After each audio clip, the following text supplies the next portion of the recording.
हरियाणा की सुरक्षा की जिम्मेदारी किसकी? सरकार की। हरियाणा के लोगों की सुरक्षा की जिम्मेदारी किसकी? सरकार की। और सरकार है बीजेपी गठबंधन की और सीएम है मनोहर लाल खट्टर।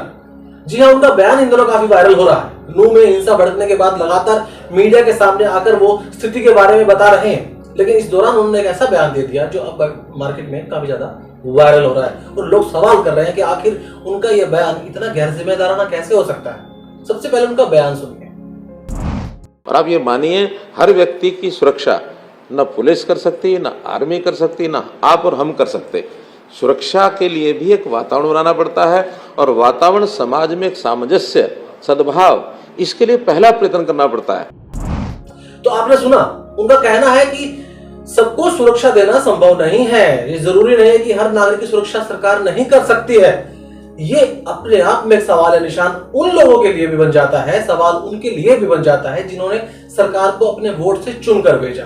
लेकिन जब वोट देने की और वोट लेने की बात आती है तो सभी नेता सबका वोट चाहते हैं, लेकिन जब सुरक्षा की बात आती है तो इस तरह के गैर जिम्मेदाराना बयान दिए जाते हैं। मेरा सवाल सीएम साहब से यह भी है कि सीएम साहब, यहां पर किसी एक नागरिक की सुरक्षा की बात नहीं है, हर एक इंसान के पीछे पुलिस लगाने की बात भी नहीं है। यहाँ पे सवाल तो राज्य की सुरक्षा का भी है। यहाँ सवाल राज्य के अंदर शांति स्थापित करने का भी है। आप ही के राजकाल के अंदर हरियाणा ने कुछ बड़ी हिंसक घटनाएं भी देखी हैं, चाहे वो जाट आरक्षण जो आंदोलन है उसमें हिंसा भड़की हो, या फिर राम रहीम वाला मामला जिसके अंदर हिंसा हरियाणा के पंचकुला, चंडीगढ़, अंबाला, फतेहाबाद, सिरसा और सीमावर्ती राज्य के जिलों में भी फैल गई थी। आप उसको रोकने में नाकामयाब हो गए थे। जाट आंदोलन में तो हरियाणा की साख पूरी की पूरी दांव पे लग गई थी और हरियाणा की जो प्रतिष्ठा है वो भी दांव पे लग गई। 340 बिलियन से ऊपर का नुकसान हुआ था उस आंदोलन के अंदर, 30 से अधिक लोग मर गए थे। राम रहीम वाले जो इंसिडेंस हुआ था उस हिंसा में भी 40 से अधिक लोग मर गए थे। और ताजा मामला तो नूंह का है। नूंह के अंदर 6 लोग मर चुके हैं, जिनमें 2 पुलिस के जवान भी बताए जा रहे हैं, होमगार्ड भी हैं। ये अभी तक पूरी तरीके से क्लियर नहीं हुआ है कि होमगार्ड दोनों थे या फिर पुलिस के जवान थे, लेकिन 4 नागरिक जरूर कंफर्म हो चुके हैं, यानी टोटल 6 मौतें हो चुकी हैं।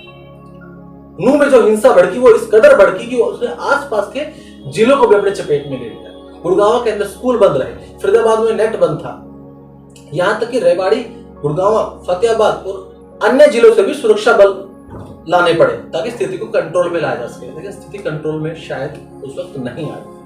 अब यहाँ पर सरकार के भी आपस में बोल बदल रहे हैं। डेप्यूटी सीएम कह रहे हैं कि ज्यादा संख्या में लोग आ गए इसलिए व्यवस्थाएं नहीं बना पाए हम लोग। सीएम साहब बोल रहे हैं कि ये सोची समझी सुनियोजित साजिश है। अब दोनों गठबंधन के अंदर भी आमने सामने हो गए हैं, उनके अंदर भी जो है विवाद दिखाई दे रहा है। लेकिन सवाल अब बीजेपी पर भी आ जाता है, केंद्र पे भी उठ जाता है।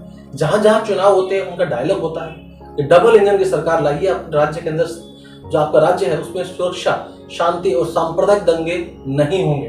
और अन्य राज्यों यानी विपक्ष की जहां सरकारें होती हैं उनको वो कटघरे में खड़ा कर देते हैं। लेकिन अब मणिपुर में 3 महीने से ज्यादा का समय हो गया, डबल इंजन की सरकार है और मणिपुर जल रहा है। जवाबदेही किसकी है?